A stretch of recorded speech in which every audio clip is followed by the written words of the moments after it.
Hello? Next time, tingnan mo yung dinadaanan mo, ah. Pasensya na hindi kita napansin. Porket maliit ako, sapakin ko yung ilong mo, eh. Sige nga. Anak, malilit ka na sa school. Huwag mo na akong pabalik-balikin dito, ah.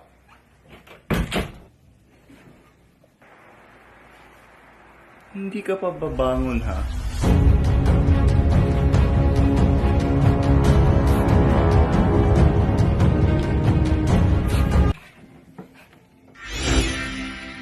Tara na, ma!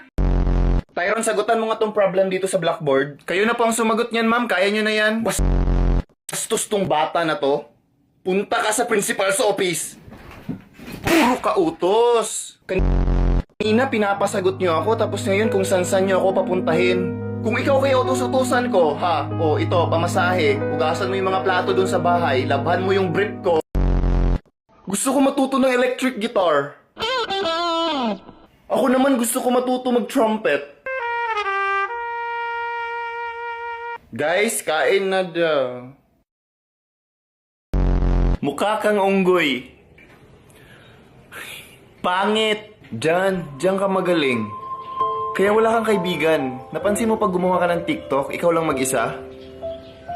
Tulad nito, isa lang tayo. Akin na yung cup mo. O diba, kamukha na tayo. Kaya kailangan mo na magbago, kailangan mo na magpakabait. Kaya simula ngayon, kailangan mo na maging mabait. Huwag ka na maging palaaway sa mga kaibigan mo. Opo.